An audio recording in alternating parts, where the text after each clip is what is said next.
Hi everyone. Puri, set dosa, ರವೆ ಇಡ್ಲಿಗೆ ಒಳ್ಳೆ ಕಾಂಬಿನೇಷನ್ ಆಗೋ ಬಾಂಬೆ ಸಾಗು ಅಥವಾ ಆಲೂ ಸಾಗು ಹೇಗೆ ಮಾಡೋದು ಅಂತ ತೋರಿಸ್ಕೊಡ್ತಾ ಇದ್ದೀನಿ. ವೆಜ್ ಸಾಗು ಅಂದರೆ ಎಲ್ಲ ತರಕಾರಿಗಳನ್ನು ಹಾಕಿ ಮಾಡ್ಕೊಳ್ತೀವಿ. ಆದರೆ ಈ ಆಲೂ ಸಾಗು ಅಲ್ಲಿ ಬರೀ ಆಲೂಗೆಡ್ಡೆ ಬಳಸಿ ಮಾಡೋ ಅಂಥದ್ದು. ವೆಜ್ ಸಾಗು ಒಂದು ರೀತಿ ಟೇಸ್ಟ್ ಇದ್ದರೆ ಈ ಆಲೂ ಸಾಗು ಇನ್ನೊಂಥರ ಟೇಸ್ಟ್ ಇರುತ್ತೆ, ತುಂಬಾ ರುಚಿಯಾಗಿರುತ್ತೆ. ಜೊತೆಗೆ ತುಂಬಾ ಸಿಂಪಲ್ ರೆಸಿಪಿ ಇದು. ಆಲೂಗೆಡ್ಡೆ ಒಂದು ಬೇಯಿಸಿ ಇಟ್ಕೊಂಡ್ಬಿಟ್ರೆ ಸೂಪರ್ ಫಾಸ್ಟಾಗಿ ರೆಡಿ ಮಾಡ್ಕೋಬೋದು. ಹಾಗಿದ್ರೆ ಬನ್ನಿ ಬಾಂಬೆ ಸಾಗು ಅಥವಾ ಆಲೂ ಸಾಗುನ ಹೇಗೆ ಮಾಡೋದು ಅಂತ ನೋಡೋಣ. ಮೊದಲಿಗೆ ಆಲೂಗೆಡ್ಡೆನ ಬೇಯಿಸಿ ಇಟ್ಕೊಳ್ಬೇಕು. ಇಲ್ಲಿ ನಾನು ಮೀಡಿಯಮ್ ಸೈಜ್ದು ಒಂದು 6ರಿಂದ 7 ಆಲೂಗೆಡ್ಡೆನ ಬೇಯಿಸಿ ಇಟ್ಕೊಂಡಿದ್ದೀನಿ. ಇದ್ರದ್ದೀಗ ಸಿಪ್ಪೆನೆಲ್ಲ ತೆಗೆದು ಸ್ಮ್ಯಾಶ್ ಮಾಡಿ ಇಟ್ಕೊಳ್ಬೇಕು. ಪೂರ್ತಿ ಸ್ಮ್ಯಾಶ್ ಮಾಡ್ಕೊಳ್ಬೇಡಿ, ಮಧ್ಯದಲ್ಲಿ ಈ ರೀತಿ ಆಲೂಗೆಡ್ಡೆ ಸಿಗೋ ಥರ ಸ್ಮ್ಯಾಶ್ ಮಾಡಿ ಇಟ್ಕೊಳ್ಳಿ. ಪೂರ್ತಿ ಸ್ಮ್ಯಾಶ್ ಮಾಡಿಕೊಂಡ್ರೆ ಚೆನ್ನಾಗಿರಲ್ಲ.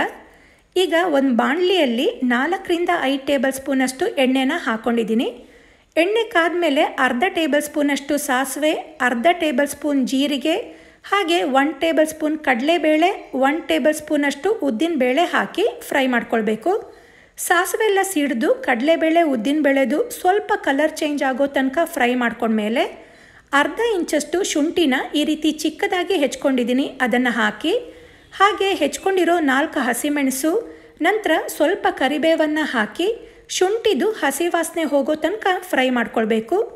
ಈ ಸಾಗುಗೆ ಶುಂಠಿ ಒಳ್ಳೆ ಫ್ಲೇವರ್ ಕೊಡುತ್ತೆ. ಹಾಗೆ ಈ ಸಾಗುಗೆ ಸ್ವಲ್ಪ ಖಾರದ ಪುಡಿನೂ ಕೂಡ ಯೂಸ್ ಮಾಡ್ತೀನಿ, ಆದ್ದರಿಂದ 4 ಹಸಿಮೆಣಸನ್ನು ಹಾಕ್ಕೊಂಡಿದ್ದೀನಿ. ಈಗಿದು ಫ್ರೈ ಆಗಿದೆ. ಇದಕ್ಕೀಗ 2 ಮೀಡಿಯಮ್ ಸೈಜ್ದು ಈರುಳ್ಳಿನ ಚಿಕ್ಕದಾಗಿ ಹೆಚ್ಕೊಂಡಿದ್ದೀನಿ, ಅದನ್ನು ಹಾಕ್ಕೊಂಡು ಈರುಳ್ಳಿನ ಚೆನ್ನಾಗಿ ಬಾಡಿಸ್ಕೊಳ್ಬೇಕು. ಈಗ ಈರುಳ್ಳಿನೂ ಕೂಡ ಚೆನ್ನಾಗಿ ಫ್ರೈ ಆಗಿದೆ. ಇದಕ್ಕೀಗ 2 ಮೀಡಿಯಮ್ ಸೈಜ್ದು ಟೊಮ್ಯಾಟೊ ಚಿಕ್ಕದಾಗಿ ಹೆಚ್ಕೊಂಡಿರೋದನ್ನು ಹಾಕಿ ಹಾಗೆ ರುಚಿಗೆ ತಕ್ಕಷ್ಟು ಉಪ್ಪು, ಒಂದು 1/4 ಟೀ ಸ್ಪೂನಷ್ಟು ಅರಿಶಿಣ ಹಾಕಿ ಟೊಮ್ಯಾಟೊ ಫುಲ್ ಸಾಫ್ಟ್ ಆಗೋ ತನಕ ಬಾಡಿಸ್ಕೊಳ್ಬೇಕು. ಟೊಮ್ಯಾಟೊ ಜೊತೆ ಉಪ್ಪನ್ನು ಹಾಕಿರೋದ್ರಿಂದ ಟೊಮ್ಯಾಟೊ ಬೇಗ ಸಾಫ್ಟ್ ಆಗುತ್ತೆ. ಈ ರೀತಿ ಟೊಮ್ಯಾಟೊ ಎಲ್ಲ ಫುಲ್ ಸಾಫ್ಟ್ ಆದಮೇಲೆ ಮೇನ್ ಇಂಗ್ರೀಡಿಯೆಂಟ್ ಕಡಲೆ ಹಿಟ್ಟು.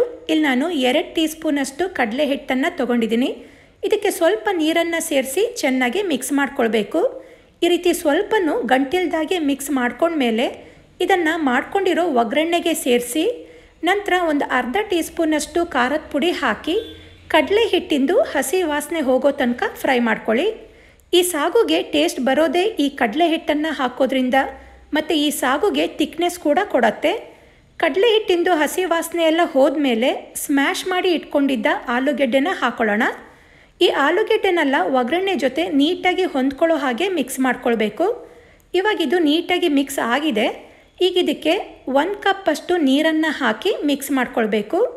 ಇದಕ್ಕೆ ಕಡಲೆ ಹಿಟ್ಟು ಹಾಕಿರೋದ್ರಿಂದ ಮತ್ತು ಆಲೂಗೆಡ್ಡೆನ ಸ್ಮ್ಯಾಶ್ ಮಾಡಿ ಹಾಕಿರೋದ್ರಿಂದ ನೀರು ಸ್ವಲ್ಪ ಜಾಸ್ತಿ ಹಿಡಿಸತ್ತೆ. ನೋಡಿ, ಇಷ್ಟು ನೀರು ಹಾಕಿದ್ರೂ ಎಷ್ಟು ಗಟ್ಟಿಯಾಗಿದೆ ಅಂತ. ಇದನ್ನು ನೀಟಾಗಿ ಮಿಕ್ಸ್ ಮಾಡ್ಕೊಂಡ್ಮೇಲೆ ಮೀಡಿಯಮ್ ಫ್ಲೇಮ್ನಲ್ಲಿ ಒಂದು 8ರಿಂದ 10 ನಿಮಿಷ ಲಿಡ್ ಕ್ಲೋಸ್ ಮಾಡಿ ಕುದಿಸ್ಕೊಳ್ಳೋಣ. ಈಗ ನೋಡಿ, ಸಾಗು ಎಲ್ಲ ಚೆನ್ನಾಗಿ ಕುದ್ದಿದೆ.